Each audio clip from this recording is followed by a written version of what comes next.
And the Samians, after the Persian Wars, actually honor the names of these captains in their agora as a sort of tribute of Samian military valor, even though the Even though the majority of them government. ran away. Yeah. Okay, that's interesting. But at this point, there's a massive hole on the Greek flank, and even though the remaining Samians fight bravely, it's for naught. The Persians just overwhelmed them. And Herodotus has a very interesting way of describing the battle. He says that I can't tell you which Ionian contingent actually fought well and which didn't, because all of the Ionians blame each other. However, May I just of add this one thing? It kind of feels yeah, like, France in the summer of 1940 with the different political factions blaming each other. yeah, it's pretty typical. Even uh, even at the Battle of Salamis, the Greeks also blame each other, and they actually win the Battle of Salamis. Spoilers, by the way. So, and they're still blaming each other. So, like the Athenians are blaming the Corinthians, and they're not giving enough credit to the Achaemenid because they're taking all the credit as the Athenians. But infighting and factionalism is basically the norm for the Greek city-states. Now, of special note are actually the force from Chios, which is another island like Samos. It's a pretty big island in Ionia, and the Chian contingent actually fight hard against the Persians. They put up a strong fight, however, even they end up being overwhelmed and having to retreat. However, the Chians have extremely bad luck because the Chians, as they're sailing away, they make a pit stop at Ephesus because it's considered a safe city, basically. They can get inside the walls and rest up, take up supplies. However, they reached Ephesus, the sort of area outside of Ephesus, during a religious festival. And so the Ephesians see all of these armed Greeks and not knowing that they're actually allies, they actually think they're bandits coming to attack their women taking part in a festival called the Thesmophoria. And so the Ephesians actually end up killing their own allies, the Chians, the moment they rock up looking for shelter, having I fought think, very bravely in the battle. can I just say, you know, Greek festivities do lead to quite big military tragedies. See to Yeah, Syracuse and Point. indeed. However, with the destruction of the Greek fleet, the Ionian Revolt is effectively over. There's nothing to stop the Persians from taking the city of Miletus, and once Miletus falls, so does the rebellion. Because at this point, it's transparently clear, for all the talk of the Ionians speaking with a common voice, for all them meeting and deciding collectively at the Pan-Ionian to fight the Persians and protect their independence, each interest of the Greek city-states, namely Samos. You can blame Samos for this one actually, rather than Miletus. Each of the interests of the individual city-states is no longer aligned. The Samians have abandoned the cause, and now each of the Greek city-states now has to look to defend itself or to cut a deal with the Persians. And thus concludes the Ionian revolts. Miletus ends up getting sacked, and the Athenian playwright Phrynichus actually produces a tragedy called The Fall of Miletus, depicting the destruction of the city, and it angers the Athenians so much that they actually issue a fine punishing him for producing this play, and also they forbid this script from ever being reproduced. But it got reproduced, I guess. That's why we know of it. Uh, well, it's a significant event in Athenian sort of cultural history. So people did make a record of it, and the fact that it caused such a response that the playwright was fined and that the play was forbidden to be put on in the future. But yes, so concludes the Milesian, the Ionian Revolt.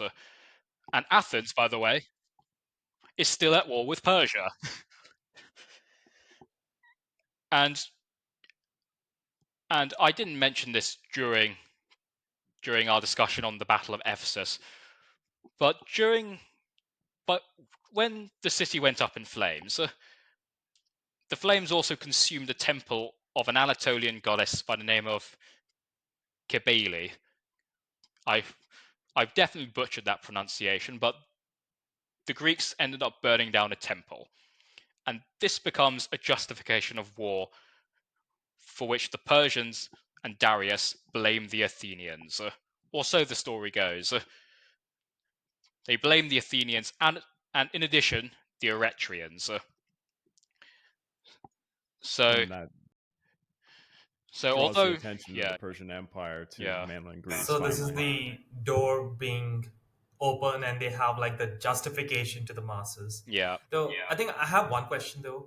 What was the response of the satrapy to the now subdued Ionian cities? The Ionian cities end up facing widespread destruction. I mean, the population of Miletus ends up getting deported into Mesopotamia, and the archaeological record actually shows quite a lot of destruction debris in these city sites.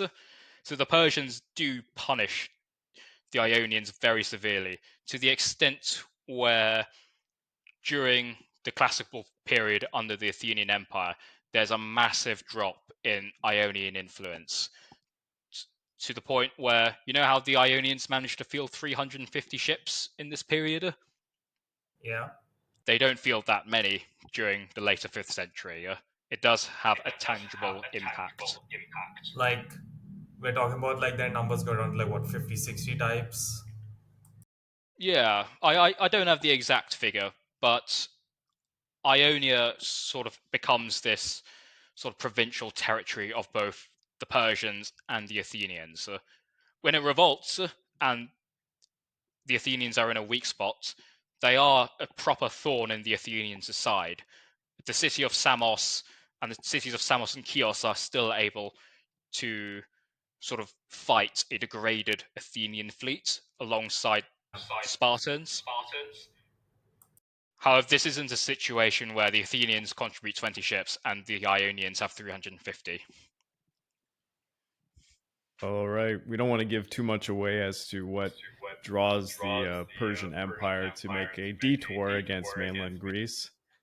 But I guess overall, what would you say is the most significant? What is so significant about the revolt in the grand scheme of things, given the wars that are to come?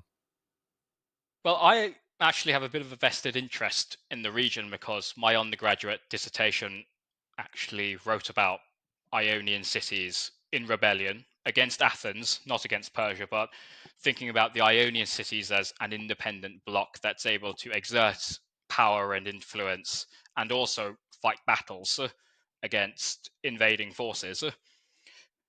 But the Ionian revolt really sort of it draws Persia's attention to cities in mainland Greece because of the burning down of Sardis and the destruction of the temple.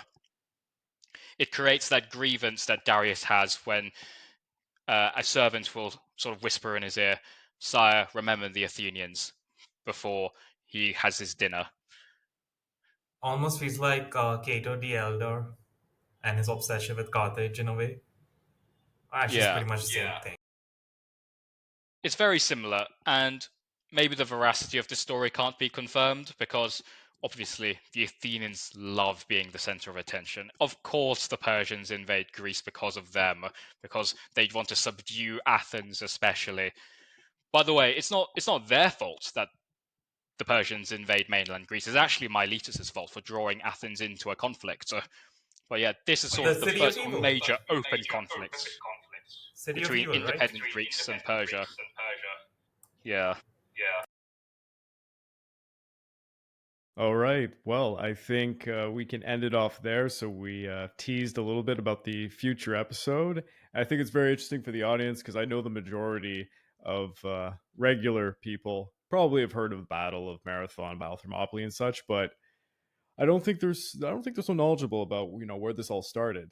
And again, a big thanks to you, Dan. You've done an excellent job going through this entire thing. And I didn't mention this at the beginning of the episode, but for those of you who are listening on audio podcast platforms, of course, if you go over to the YouTube channel, we had shown a lot of maps and some depictions of the events, like the burning of the city of Sardis. And before I let everybody go, again, if you'd like to further support the channel, consider checking out the YouTube membership or the Patreon account over at www.patreon.com/the Pacific War channel, where we have an exclusive podcast series, early access to a lot of the content I make, and voting rights for the subjects I will tackle next. Big thanks to the both of you, and I'm excited to go through the next stage of this. I think the next few episodes are going to be talking about the famous battles of the Greco Persian Wars. A lot of heroes coming our way. Yep, absolutely.